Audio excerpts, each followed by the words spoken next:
उत्तर प्रदेश के इटावा में यादव कथावाचकों के साथ हुई अमानवीय घटना से देश भर के यादव समाज, ओबीसी, अनुसूचित जाति एवं आदिवासी वर्ग में आक्रोश व्याप्त है।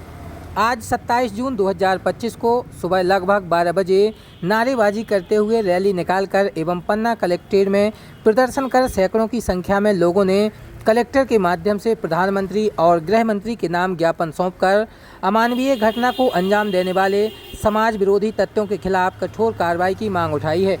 ज्ञापन के दौरान अखिल भारत वर्षीय यादव महासभा के जिलाध्यक्ष नत्थू सिंह यादव के साथ सैकड़ों की संख्या में यादव समाज, पिछड़ा वर्ग, अनुसूचित जाति एवं अनुसूचित जनजाति के लोग शामिल रहे।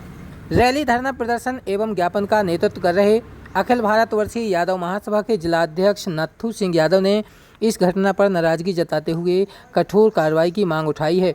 जिला पंचायत उपाध्यक्ष संतोष सिंह यादव ने इस अमानवीय घटना बताते हुए ऐसी घटना को रोकने तत्काल कार्रवाई की अपेक्षा की है।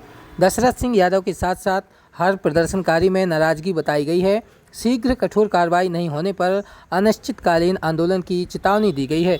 ये मामला है जिला इटावा का। 22 तारीख को हमारे पिछड़ा वर्ग समाज के कुछ शास्त्री पंडित लोगों ने, कथावाचक हैं जो, उनको मनुवादी की औलादों ने कुछ ने घरों में बुलाया, उनको बाकायदे इज्जत सम्मान से बुलाया, षड्यंत्र रूप से उनको बुलाया गया कथावाचकों को।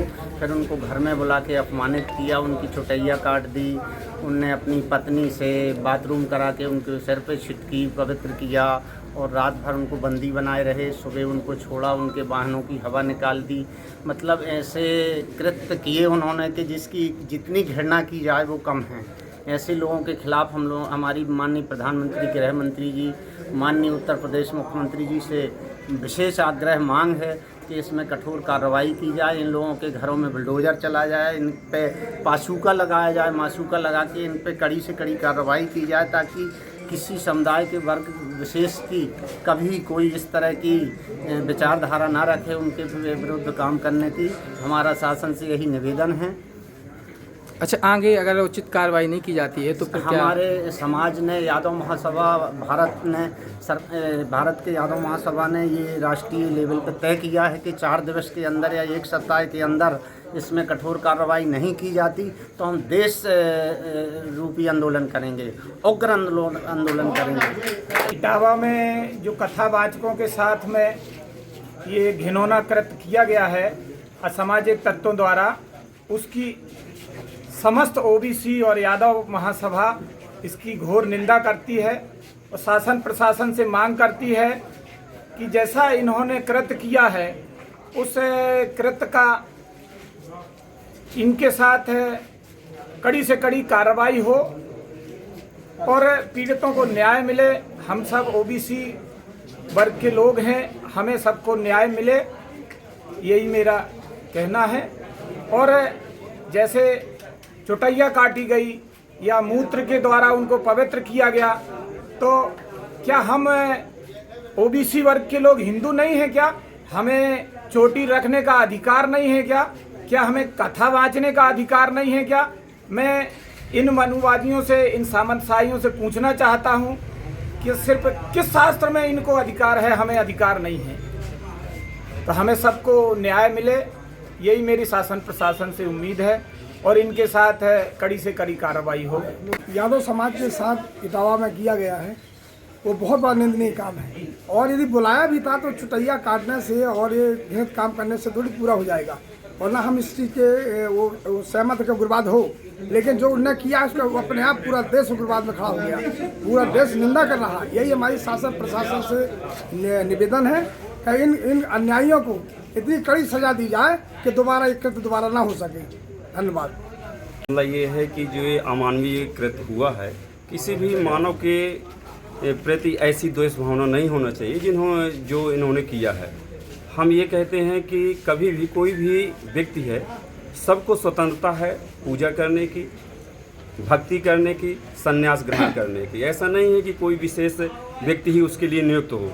तो हमारे जो यादव समाज के एक व्यक्ति के साथ अमानवीय कृत्य किया गया है, उसके खिलाफ हम लोग आज यहाँ पे ज्ञापन दिए हैं। और हम ये चाहते हैं कि जो व्यक्ति ऐसे कर रहे हैं और द्वेष भावना फैला रहे हैं, उनको कंट्रोल किया जाए और उन पर काबू किया जाए। अभी मध्य प्रदेश में एक देविका किशोरी पटेल थी, उनके खिलाफ ही मनु सोच वाले व्यक्तियों ने, हालांकि इनकी अपराधी की कोई जात और समाज धर्म नहीं होता, तो इस तरह के कुकृत्य करते हैं। इस तरह से ST SC OBC को मानसिक टार्चर करते रहेंगे और हमको लड़ाई लड़ते रहना पड़ेगी।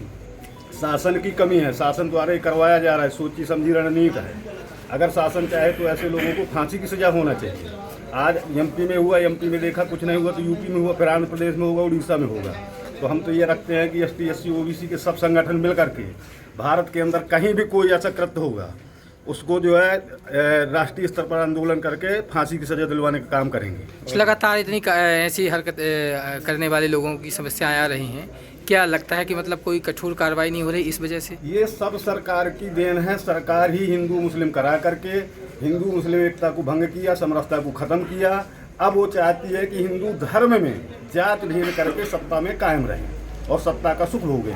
और ST SC OBC अब जागरूक हो गया है। अब हम ये लोग हम ये काम नहीं करने देंगे, लड़ाई लड़ेंगे, युद्ध स्तर पर लड़ाई लड़ेंगे। अच्छा, और आगे की योजना क्या हो सकती है? आगे की योजना ये है कि अभी हम सब लोग बैठ करके ब्लॉक बाई ब्लॉक ये ज्ञापन दिलवाएंगे और कठोर कार्रवाई करवाने की मांग रखेंगे।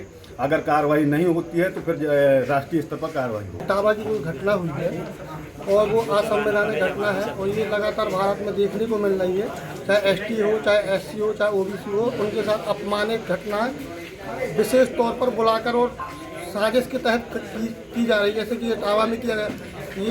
ये घटना तो अभी हुई, इसके पहले भी एक घटना हुई थी 2017 में, जो यादव का पावरफुल आदमी व्यक्ति जो मुख्यमंत्री था, उसके साथ जब वो CM गद्दी जोत रहे थे तो योगी आदित्यनाथ ने उसको गंगा जल से धुलवाया था। हाँ, यादव समाज को, OBC समाज को, ST SC लोगों को समाज के तभी समझ जाना चाहिए था कि इनकी मानसिकता कितनी गंदी हो सकती है। ये आदमियों को एक समान नहीं समझते हैं।